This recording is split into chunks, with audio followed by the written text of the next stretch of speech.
CHAPTER 17 of A Lady of Quality by Frances Hodgson Burnett. CHAPTER 17 Wherein His Grace of Osmonde's Courier Arrives from France. The stronghold of her security lay in the fact that her household so stood in awe of her, and that this room, which was one of the richest and most beautiful, though not the largest, in the mansion, all her servitors had learned to regard as a sort of sacred place in which none dared to set foot unless invited or commanded to enter. Within its four walls she read and wrote in the morning hours, no servant entering unless summoned by her, and the apartment seeming, as it were, a citadel none approached without previous parley. In the afternoon the doors were thrown open, and she entertained there such visitors as came with less formality than statelier assemblages demanded. When she went out of it this morning to go to her chamber, that her habit might be changed and her toilet made, she glanced about her with a steady countenance. "Until the babblers flock in and chatter of the modes and playhouses," she said, "all will be as quiet as the grave. Then I must stand near, and plan well, and be in such beauty and spirit that they will see naught but me." In the afternoon 'twas the fashion for those who had naught more serious in their hands than the killing of time, to pay visits to each other's houses, and drinking dishes of tea, to dispose of their neighbours' characters, discuss the playhouses, the latest fashions in furbelows or commodes, and make love either lightly or with serious intent. One may be sure that at my Lady Dunstanwolde's many dishes of Bohea were drunk, and many ogling glances and much witticism exchanged. There was in these days even a greater following about her than ever. A triumphant beauty on the verge of becoming a great duchess is not like to be neglected by her acquaintance, and thus her ladyship held assemblies both gay and brilliantly varied, which were the delight of the fashionable triflers of the day. This afternoon they flocked in greater numbers than usual. The episode of the breaking of Devil, the unexpected return of his Grace of Osmonde, the preparations for the union, had given an extra stimulant to that interest in her ladyship which was ever great enough to need none. Thereunto was added the piquancy of the stories of the noticeable demeanour of Sir John Oxon, of what had seemed to be so plain a rebellion against his fate, and also of my lady's open and cold displeasure at the manner of his bearing himself as a disappointed man who presumed to show anger against that to which he should gallantly have been resigned, as one who is conquered by the chance of war. Those who had beheld the two ride homeward together in the morning were full of curiousness, and one and another, mentioning the matter, exchanged glances, speaking plainly of desire to know more of what had passed, and of hope that the chance might throw the two together again in public, where more of interest might be gathered. It seemed indeed not unlikely that Sir John might appear among the tea bibbers, and perchance 'twas for this lively reason that my lady's room was this afternoon more than usually full of gay spirits and gossip loving ones. They found, however, only her ladyship's self and her sister, Mistress Anne, who, of truth, did not often join her tea parties, finding them so given up to fashionable chatter and worldly witticisms that she felt herself somewhat out of place. The world knew Mistress Anne but as a dull, plain gentlewoman, whom her more brilliant and fortunate sister gave gracious protection to, and none missed her when she was absent, or observed her greatly when she appeared upon the scene. To day she was perchance more observed than usual, because her pallor was so great a contrast to her ladyship's splendour of beauty and colour. The contrast between them was ever a great one, but this afternoon Mistress Anne's always pale countenance seemed almost livid. There were rings of pain or illness round her eyes, and her features looked drawn and pinched. My Lady Dunstanwolde, clad in a great rich petticoat of crimson flowered satin, with wondrous yellow mechlin for her ruffles, and with her glorious hair dressed like a tower, looked taller, more goddess like, and full of splendid fire than ever she had been before beheld. Or so her visitors said to her and to each other, though to tell the truth, this was no new story, she being one of those women having the curious power of inspiring the beholder with the feeling each time he encountered them that he had never before seen them in such beauty and bloom. When she had come down the staircase from her chamber, Anne, who had been standing at the foot, had indeed started somewhat at the sight of her rich dress and brilliant hues. "Why do you jump as if I were a ghost, Anne?" she asked. "Do I look like one?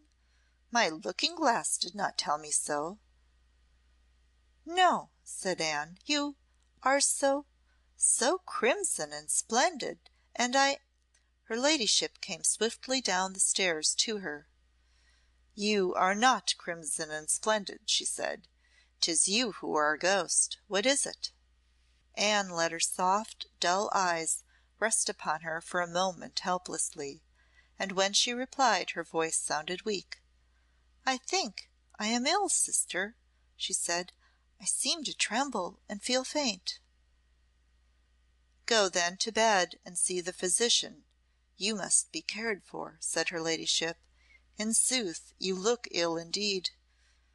"Nay," said Anne, "I beg you, sister, this afternoon let me be with you. It will sustain me.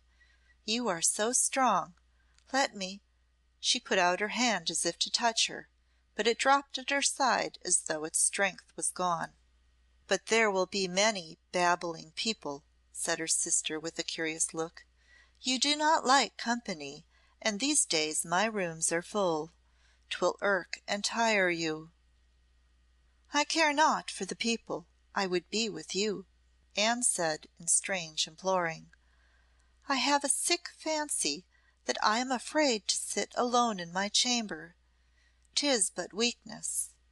Let me this afternoon be with you."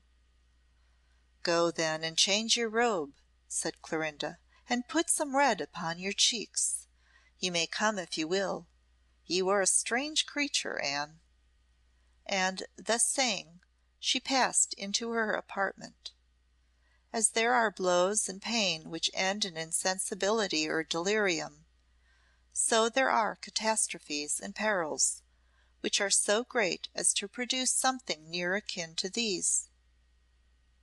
As she had stood before her mirror in her chamber watching her reflection, while her woman attired her in her crimson flowered satin, and builded up her stately headdress, this other woman had felt that the hour when she could have shrieked and raved and betrayed herself had passed by, and left a deadness like a calm behind, as though horror had stunned all pain and yet left her senses clear.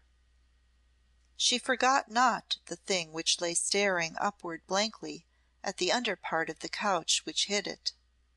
The look of its fixed eyes, its outspread locks, and the purple indentation on the temple she saw as clearly as she had seen them in that first mad moment when she had stood staring downward at the thing itself. But the coursing of her blood was stilled, the gallop of her pulse, and that wild hysteric leaping of her heart into her throat, choking her and forcing her to gasp and pant in that way which in women must ever end in shrieks and cries and sobbing beatings of the air. But for the feminine softness to which her nature had given way for the first time since the power of love had mastered her, there was no thing of earth could have happened to her which should have brought this rolling ball to her throat, this tremor to her body. Since the hour of her birth she had never been attacked by such a female folly, as she would indeed have regarded at once. But now 'twas different. For a while she had been a woman who had flung herself upon the bosom of him who was her soul's lord, and resting there, her old rigid strength had been relaxed.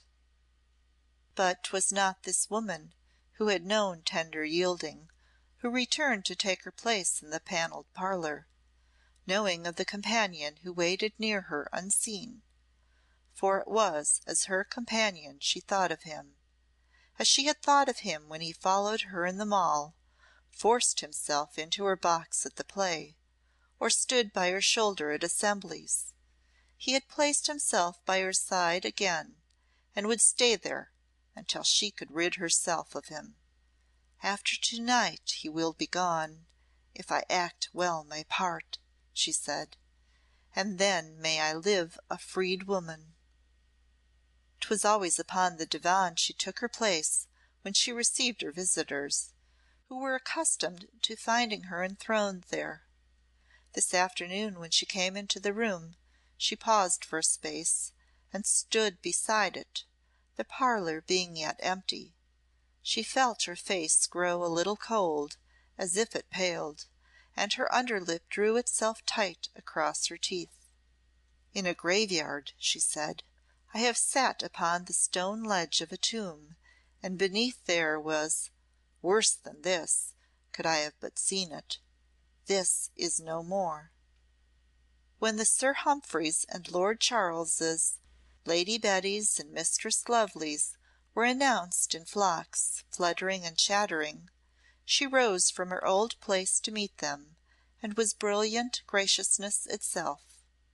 She hearkened to their gossipings, and though 'twas not her way to join in them, she was this day witty in such a way as robbed them of the dullness in which sometimes gossip ends. It was a varied company which gathered about her, but to each she gave his or her moment, and in that moment said that which they would afterwards remember. With those of the Court she talked royalty, the humours of her Majesty, the severities of her Grace of Marlborough.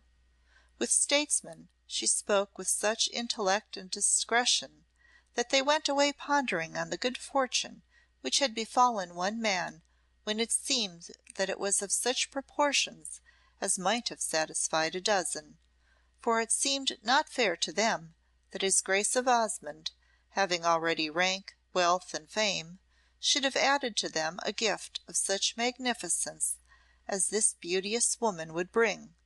With bow and wits she made dazzling jests, and to the beauties who desired their flatteries she gave praise so adroit that they were stimulated to plume their feathers afresh, and cease to fear the rivalry of her loveliness.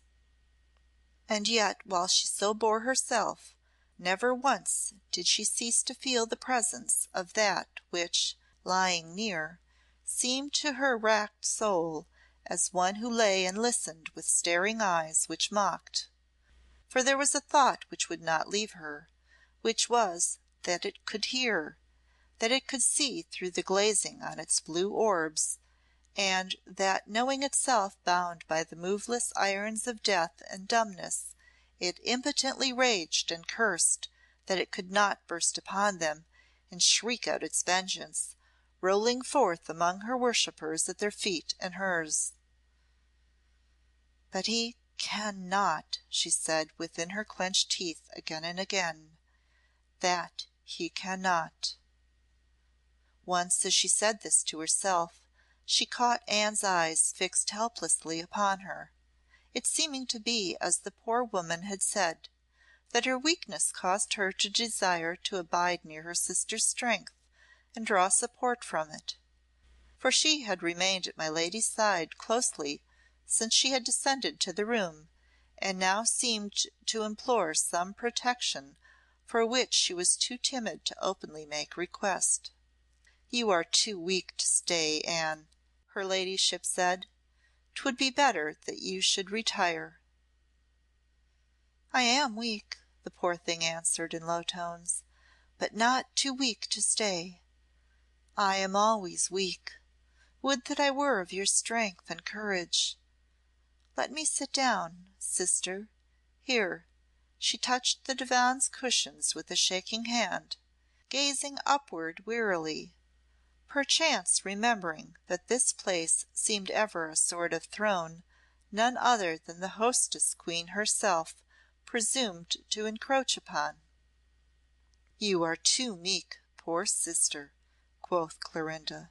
"'Tis not a chair of coronation, or the woolsack of a judge. Sit, sit, and let me call for wine." She spoke to a lacquey and bade him bring the drink, for even as she sank into her place Anne's cheeks grew whiter. When 'twas brought, her ladyship poured it forth and gave it to her sister with her own hand, obliging her to drink enough to bring her colour back. Having seen to this, she addressed the servant who had obeyed her order. "Hath Jenfry returned from Sir John Oxon?" she demanded in that clear, ringing voice of hers, whose music ever arrested those surrounding her, whether they were concerned in her speech or no; but now all felt sufficient interest to prick up ears and hearken to what was said. "No, my lady," the lacquey answered. "He said that you had bidden him to wait." "But not all day, poor fool," she said, setting down Anne's empty glass upon the salver. "Did he think I bade him stand about the door all night? Bring me his message when he comes." "'Tis ever thus with these dull serving folk," she said to those nearest her. "One cannot pay for wit with wages and livery. They can but obey the literal word. Sir John leaving me in haste this morning, I forgot a question I would have asked, and sent a lacquey to recall him." Anne sat upright. "Sister, I pray you another glass of wine." My lady gave it to her at once, and she drained it eagerly. "Was he overtaken?" said a curious matron, who wished not to see the subject closed. "No," quoth her ladyship, with a light laugh, "though he must have been in haste, for the man was sent after him in but a moment's time. 'Twas then I told the fellow to go later to his lodgings and deliver my message into Sir John's own hand, whence it seems that he thinks that he must await him till he comes." Upon a table near there lay the loaded whip, for she had felt it bolder to let it lie there as if forgotten, because her pulse had sprung so at first sight of it when she came down, and she had so quailed before the desire to thrust it away, to hide it from her sight. "And that I quail before," she had said, "I must have the will to face, or I am lost." So she had let it stay. A languishing beauty, with melting blue eyes and a pretty fashion of ever keeping before the world of her admirers her waxen delicacy, lifted the heavy thing in her frail white hand. "How can your ladyship wield it?" she said. "It is so heavy for a woman. But your ladyship is not quite a woman," said the beautiful creature, standing at her full great height and smiling down at this blue and white piece of frailty with the flashing splendour of her eyes. "Not quite a woman!" cried two wits at once. "A goddess, rather an Olympian goddess." The languisher could not endure comparisons which so seemed to disparage her ethereal charms. She lifted the weapon with a great effort, which showed the slimness of her delicate fair wrist and the sweet tracery of blue veins upon it. "Nay," she said lispingly, "it needs the muscle of a great man to lift it. I could not hold it, much less beat with it a horse." And to show how coarse a strength was needed and how far her femininity lacked such vigour, she dropped it upon the floor, and it rolled beneath the edge of the divan. Now the thought shot through my lady's brain as a bolt shoots from the sky. Now he laughs." She had no time to stir. There were upon their knees three beaux at once, and each would sure have thrust his arm below the seat and rummaged, had not God saved her. Yes, 'twas of God she thought in that terrible mad second. God, and only a mind that is not human could have told why. For Anne, poor Mistress Anne, white faced and shaking, was before them all, and with a strange adroitness stooped and thrust her hand below, and drawing the thing forth, held it up to view. "'Tis here," she said, "and in sooth, sister, I wonder not at its falling, its weight is so great." Clorinda took it from her hand. "I shall break no more beasts like Devil," she said, "and for quieter ones it weighs too much. I shall lay it by." She crossed the room and laid it upon a shelf. It was ever heavy but for Devil. "'Tis done with," she said, and there came back to her face, which for a second had lost hue, a flood of crimson so glowing, and a smile so strange, that those who looked and heard said to themselves that 'twas the thought of Osmonde who had so changed her, which made her blush. But a few moments later they beheld the same glow mount again. A lacquey entered, bearing a salver on which lay two letters. One was a large one, sealed with a ducal coronet, and this she saw first, and took it in her hand even before the man had time to speak. "His Grace's courier has arrived from France," he said. "The package was ordered to be delivered at once." "It must be that his Grace returns earlier than we had hoped," she said, and then the other missive caught her eye. "'Tis your ladyship's own," the lacquey explained somewhat anxiously. "'Twas brought back, Sir John not having yet come home, and Jenfrey having waited 3 hours." "'Twas long enough," quoth her ladyship. "'Twill do to morrow."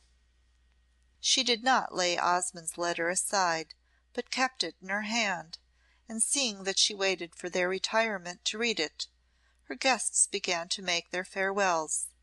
One by one, or in groups of twos or threes, they left her, the men bowing low, and going away fretted by the memory of the picture she made, a tall and regal figure in her flowered crimson, her stateliness seeming relaxed and softened by the mere holding of the sealed missive in her hand.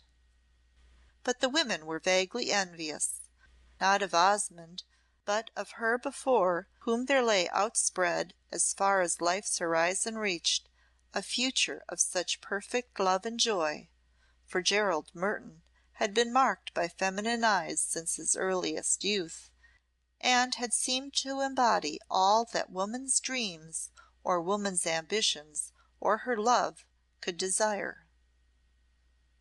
When the last was gone, Clorinda turned, tore her letter open, and held it hard to her lips.